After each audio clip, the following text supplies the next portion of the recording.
My name is Wuhan.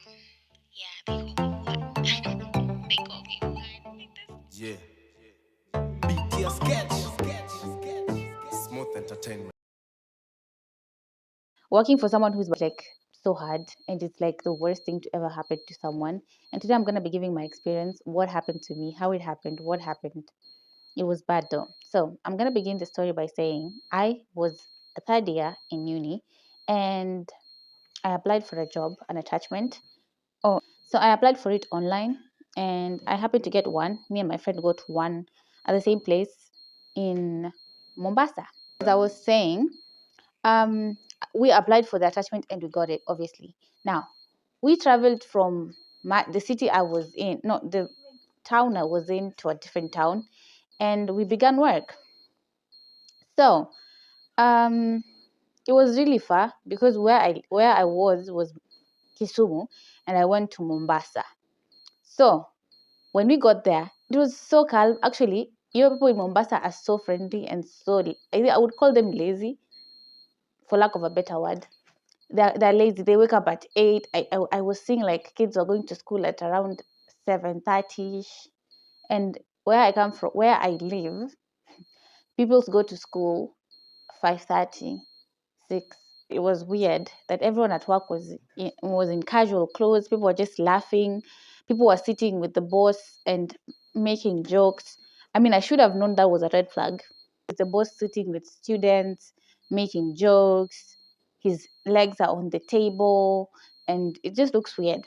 But now we took this and we said, okay, this might be a positive thing. Maybe this is just a good working place, blah, blah, blah. Shock on us. So I worked as translator, French to English, French to Swahili, and vice versa. And then I also worked as a receptionist. Yeah?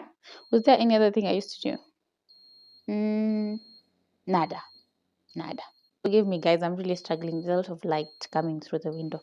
So I was the receptionist, and that is where I sat, okay, at the reception office. So now, the problem. Every time this guy would come to work, now my boss, he would come to work and he's shouting. And the first week I was like, okay, this is just maybe a very strict boss, someone who doesn't want people to joke around work, someone who doesn't want people to do stuff at work.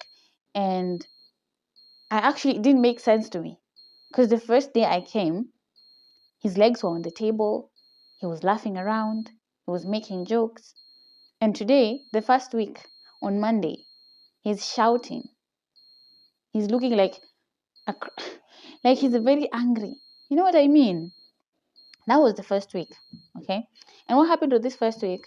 I didn't know at the time, I didn't know how to answer a call from a landline. So the phone is ringing, and I'm like, what am I supposed to do? Don't come at me, guys. I know it's kind of weird. I don't know how to answer a landline, but I didn't know, okay? So the first week, he was scolding me. And funny thing, he didn't even show me how to use it. He was just shouting, why don't you know how to use it? Why? Why? I didn't even understand why. Okay? So I asked my supervisor, how am I supposed to use this? And he showed me. And that's done. This is week 1, okay, of my industrial attachment. Okay? Now the 1 week is done, and he tells us next week you're coming to work on Saturday. And me and my friend are like, okay, we'll just go. Okay? We'll just go. So we go to work and he's in a very good mood. Okay, he has been shouting at me the whole week. But on Saturday, he's so happy. He buys us lunch. I think it was biryani or something. And then we're so happy. We're like, oh my God, this is a good boss. That's what we're thinking at the time. Shock on me. The second week is the same, pretty much the same. But on Monday, he comes in a very good mood. So what he does, there was a toilet in our office, obviously. And there was this guy who used to clean the toilet. So this man goes and he washes his shoes in the toilet.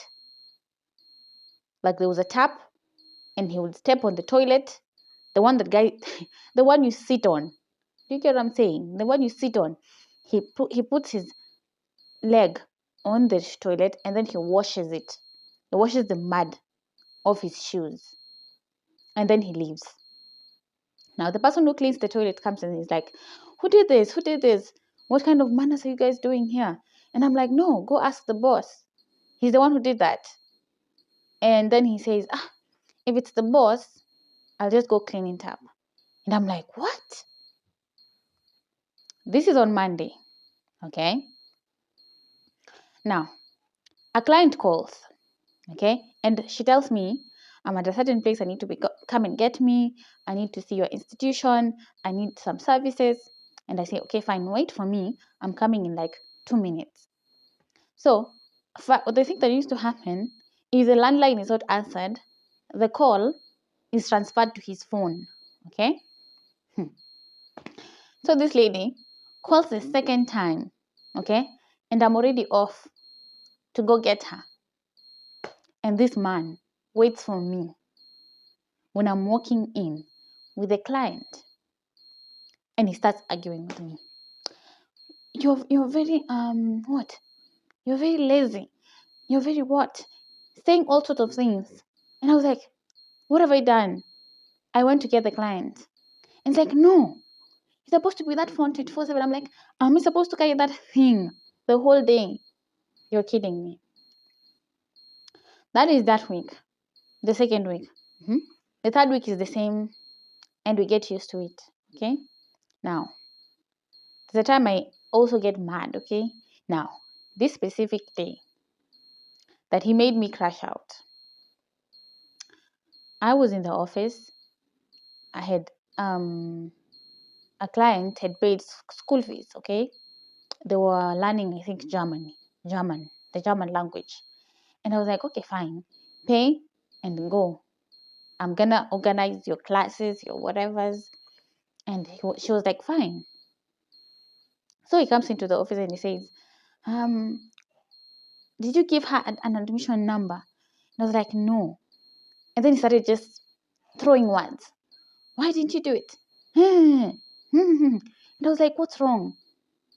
Now, that's why I think I made a mistake asking him what's wrong. He told me, "You are lazy. You don't know how to do work. You haven't given her admission number. You're planning which lessons. Who told you is a teacher who's going to teach this person?" And I was like, "What's wrong with this man?" And now my mind was like, I am fed up. I am fed up. I was seated, and there was a computer and keyboard and some papers on my right. The only thing I remember doing, I pushed the papers down. I was like, "I'm done," together with the keyboard. And I got up and I went to his face and I was like, "I'm gonna beat the hell out of you. I'm gonna beat the hell out of you. What do you think you are?" And I was throwing words. Remember, I am doing my attachment. Remember, my lecturer has not assessed me yet. I start shouting at him and telling him how he is making my life hard. I'm telling him, "You don't care about people. You don't care about how people are working here. You're shouting and you're doing this, you're doing this." And this guy, when I'm doing all of this, I'm saying, "I'm going to beat you. I'm going to do this." Because I'm shouting. I don't even know what I'm saying. And I'm shaking, literally. This guy looks at me and he tells me, "Beat me up." And so now it's like we are almost gonna clash. Now everyone has gotten there. "Stop this, stop that, stop this, stop that." And the next minute he's laughing. As if nothing happened. What's wrong with my camera? As if nothing happened. So when he's laughing, I'm like, "Is this guy mad? What's wrong with him?" Now I get to know. I go, my friend takes me to her office and we sit for 5 minutes and then I cool off now. And then the guy comes in and tells me, you would make a very good manager. I'm going to give you a job at one of my offices in Likoni." And I'm like, what's wrong with this guy? And then he tells us, go home, relax, and come back tomorrow for work. And I was like, okay. Because I couldn't understand. Okay. And at this point, I haven't been assessed yet. So the next day, I come back to work. And this time, he comes to work with a very good mood in the beginning. And then all of a sudden, he says at 10 a.m., or rather 11 a.m., he says, we are closing. He's mad all of a sudden. We are closing. Shut down this thing. Go home. And we're like, what's wrong with him? And so when we actually want to leave, he's saying, where are you going? I'm like, no. Now, one thing that was happening, the other employees didn't seem really shocked. We were the only ones who were confused. So the supervisor tells us, you'll have to actually be patient with this guy because he's not okay. And I'm like, how? He doesn't explain. So this guy comes the next day, and he has pills, some certain pills. And he tells me, put them in your drawer, okay? Every morning when I come, you give me those pills. And I'm like, okay. Because anyway, I'm still I'm still a student. I'm like, okay. So one day he comes to work and he says, where are my pills? He's very angry, okay? Where are my pills? Where are my pills? And I'm like, oh, they're here. And I give them to him and he takes them. The next hour, he's smiling. Oh my God, guys. The moment we realized it was that bad, we survived by the grace of God. So if you're working for someone who has a condition and you know, I don't know how to advise, honestly.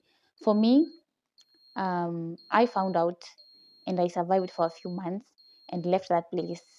I just told him, excuse me, when he was in a very good mood that day, I told him, write us our recommendation and blah, blah, blah, blah, blah, blah. And he was like, okay, fine. And then he signed. Let me tell you guys, when I left that place, I don't think I will ever want to work with someone who's so unpredictable. But regardless, mental health matters. And if you're working for someone who's giving you a hard time, you're also supposed to take care of yourself. So that was my experience.